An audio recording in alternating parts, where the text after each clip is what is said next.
नमस्कार मित्रांनो, मागेल त्याला सौर कृषी पंप योजनेमध्ये ज्या शेतकऱ्यांनी अर्ज केलेले आहे, तर अर्ज केल्याच्या नंतर ज्या शेतकऱ्यांनी यामध्ये आपला लाभार्थी हिस्सा भरलेला आहे, तर लाभार्थी हिस्सा भरल्याच्या नंतर अर्जाच्या सद्यस्थितीमध्ये A1 अर्ज भरणा सहित सादर झाला, अशा प्रकारे स्टेटसमध्ये त्यांची माहिती दाखवली जात होती.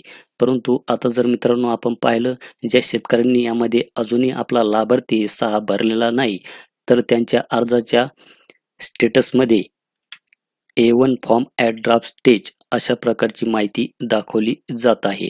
तर कित्येक दिवसापासून आपणास यामध्ये पेमेंट करण्याचा जो काही पर्याय होता, तो यामध्ये होता. परंतु मागील 5 ते 6 दिवसापासून यामध्ये पेमेंट करण्याचे जे काही ऑप्शन आहे, हे पेमेंट करण्याचे ऑप्शन यामधून गुल झालेले आपणास पाहायला मिळत आहे. तर आपला जो काही फॉर्म आहे, हा आता ड्राफ्ट स्टेजमध्ये आहे. तर सुरुवातीला यामध्ये कसं होतं मित्रांनो, आपण अर्ज केल्याच्या नंतर आपणास ताबडतोब यामध्ये पेमेंट करण्याचा जो काही पर्याय आहे, हा पर्याय त्यामध्ये देण्यात येत होता आणि आपण त्या अर्जाचे पेमेंट हे लगेच यामध्ये करत होतो. तर कित्येक दिवसापासून आपणास पेमेंटचा पर्याय यामध्ये देण्यात आलेला होता, परंतु बऱ्याचशा शेतकऱ्यांनी आपला जो काही लाभार्थी हिस्सा आहे यामध्ये भरलेला नाही. तर आता आपल्याला जर यामध्ये पेमेंट करायचं म्हणलं, तर पेमेंट करण्याचा पर्याय यामध्ये उपलब्ध झालेला दिसत नाही. पेमेंटचे ऑप्शन यामध्ये आपणास पाहायला मिळत नाहीत. तर येथे A1 form at draft stage म्हणजे तुमचा जो काही फॉर्म आहे, हा सध्या अपूर्ण आहे.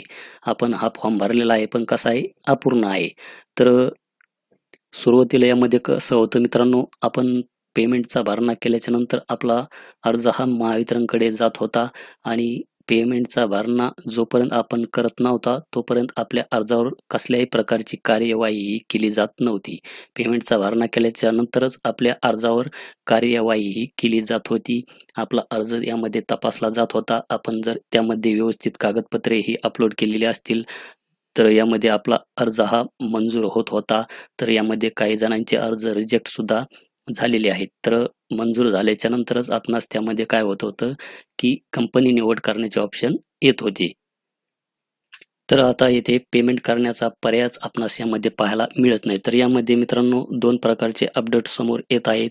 ते म्हणजेच आपला जो काही फॉर्म आहे, हा आता A1 फॉर्म ॲट ड्राफ्ट स्टेजमध्ये आहे. आपण अर्ज हा भरलेला आहे आणि तो महावितरणकडे गेलेला आहे. तर आता काय होणार आहे, महावितरणचे जे काही अधिकारी असतील, त्या आपल्या अर्जाची छाननी करतील. तर यामध्ये आपला अर्ज हा व्यवस्थितपणे आपण जर भरलेला असेल, त्यामध्ये व्यवस्थितपणे कागदपत्रे ही अपलोड केलेली असतील, आपल्या सातबाऱ्यावर विहीर बोरची नोंद असेल, तर यामध्ये आपला अर्ज यामध्ये मंजूर होऊ शकतो. आपण चुकीचे कागदपत्रे यामध्ये अपलोड केलेले असतील, तर यामध्ये आपला अर्ज रिजेक्ट सुद्धा होऊ शकतो.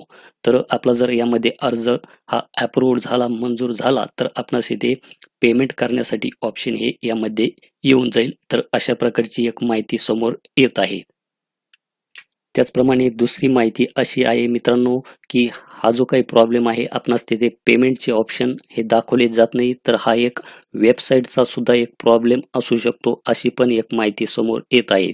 तर होऊ शकतं मित्रांनो, आपणास यामध्ये 1 तारखेच्या नंतर यामध्ये पेमेंट करण्याचा जो काही पर्याय आहे, हा पर्याय सगळ्यांनाच यामध्ये उपलब्ध होईल किंवा जसे आपल्या अर्जाची यामध्ये छाननी होईल, तसतसा त्या शेतकऱ्यांना SMS हे प्राप्त होतील आणि त्यानंतरच ते शेतकरी यामध्ये आपल्या अर्जाचे पेमेंट यामध्ये करू शकतील. तर अशी पण एक माहिती समोर येत आहे. तर त्यासाठी मित्रांनो, आपण वेबसाईटला येऊन आपल्या अर्जाचे स्टेटस यामध्ये दररोज चेक करत जा, की यामध्ये आपणास पेमेंट करण्याचे ऑप्शन हे आलेले आहे की नाही.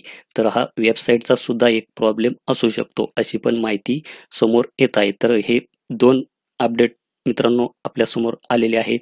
तर मित्रांनो, सोलारच्या बाबतीत आपल्यासाठी होतं एक महत्त्वाचं एक अपडेट. भेटूया अशाच एका नवीन अपडेट, नवीन व्हिडिओमध्ये. धन्यवाद.